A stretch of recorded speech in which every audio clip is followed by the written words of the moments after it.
Alright guys, it's Stephen here on Blooming Rising TV, and we have finally signed John Stones. We put an end to one of the longest running transfer sagas of the summer. After weeks of speculation, we have our man, and I'm delighted. John Stones is a centre-back. He is what we needed, and he is probably what we needed for Guardiola's style of play. As you've noticed, I'm not in the studio. I'm not even in Manchester. I'm actually sat in Bruges, in Belgium. I've just arrived on a holiday, and we signed a player as I was in the air on a flight. Of course we did. That was always how it's going to be, but I thought I would still record a quick video discussing what this means for Man City and what John Stones can bring to us.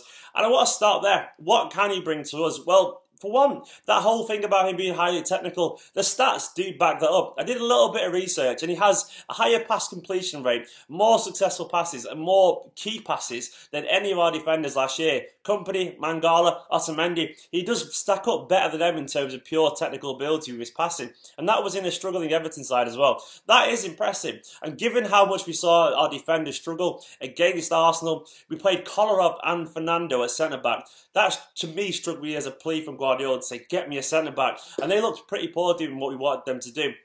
I don't blame them for that. They're clearly not ball-playing centre-backs. But it was obvious that, to me, that Guardiola was sat there thinking, I need a person who can build play from the back. I need a person who's very comfortable in tight positions, who can pass it this way and that way and start attacks from deep. And now he finally, possibly, has his man. We all saw what Guardiola did with Piqué when he signed him as a very raw, untried youngster. Then obviously what he did with Boateng at Bayern, where he transformed these two players into complete ball-playing centre-backs. And we're hoping now that John Stones can be that same thing. Another interesting side angle for me is that Pep really values players from the area that the club is playing at. He's always said he likes to build teams around players from that nationality, from the country. He did it, obviously. He had a lot of Spanish players, obviously, when he was at Barcelona, and Piqué was Spanish, and then obviously Boateng was German. They had a lot of Germans at Bayern, and now he's got an English centre-half. So I'm wondering if he sees this player as this kind of raw product that he can really refine into a potentially top-class centre-half. Is he overpriced? That's a question a lot of people are going to mention.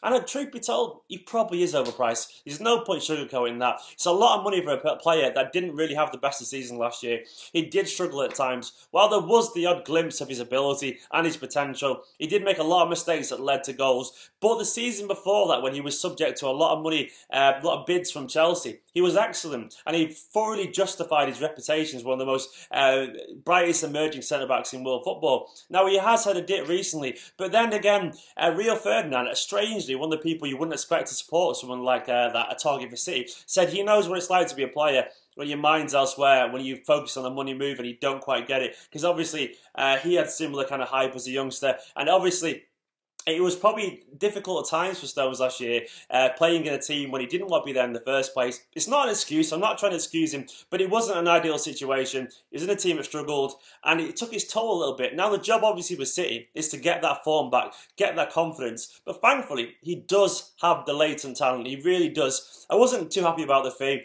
Some people saying it's 42 million, some people saying it's 47. Depends what you read, what the press is. But they all report it to kind of totaling around 50 million, given extra add-ons. I think Barnsley as well, one of his former club, have got around 6 or 7 million from this as a part of a sell-on fee.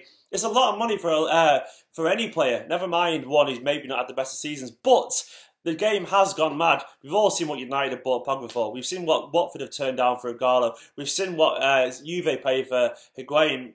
And the money has actually gone mad these days. Like Sadio Mane for Liverpool was over 30 million. It's been a crazy amount of money for some time now. It's just escalated to the point anyone who's English adds another 15 to 20 million pounds on their price fee. I went on record personally as saying on my personal Twitter, I'd be happy if we didn't sign him and we used the likes of Adebayo, Denayer. But I also always added the caveat that even though I would be happy in that situation, I do trust Guardiola's instinct here. And I do trust a man who sees someone like Stones and sees all the raw tools to be a potentially top-class centre-back. And because you have to trust a man with that vision, because he knows a thing or two about these kind of players. And there was obvious signs during the friendlies that we needed players who were going to be comfortable building from the back. And hopefully Stones can be that man to really help the game tick into place. Because if it falls apart at the very first hurdle, at the defence where it's meant to start, then this style is going to be useless. So finally now he has that player. And I want to know, who is he going to replace? That's the interesting thing for me. Mangala was left out of the squad in the friendlies. And he's also been left out of the Champions League squad, which John Stones has been registered in. That's how we all knew about the news in the first place. City somehow let it leak.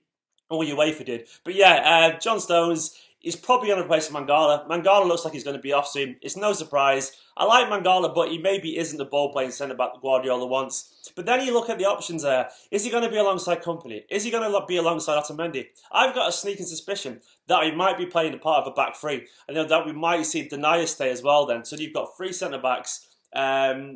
And then you've got a spare in Denayer or the other person who's going to sit out. I think we'll see that a few times this year. He did experiment a little bit with that as well during pre-season. Adebayo obviously can step into. And I think that would be a very logical conclusion to use him as part of a three potentially. But he does bring options and he brings a lot of potential. And he's only young too. He's another young signing. After Gabriel Jesus, Moreno, Zinchenko, Sane, Stones is another one on the early side of the 20s. He's only 22. He only turned 22 in May as well. So he's a very encouraging signing, really. Is he the finished product? No.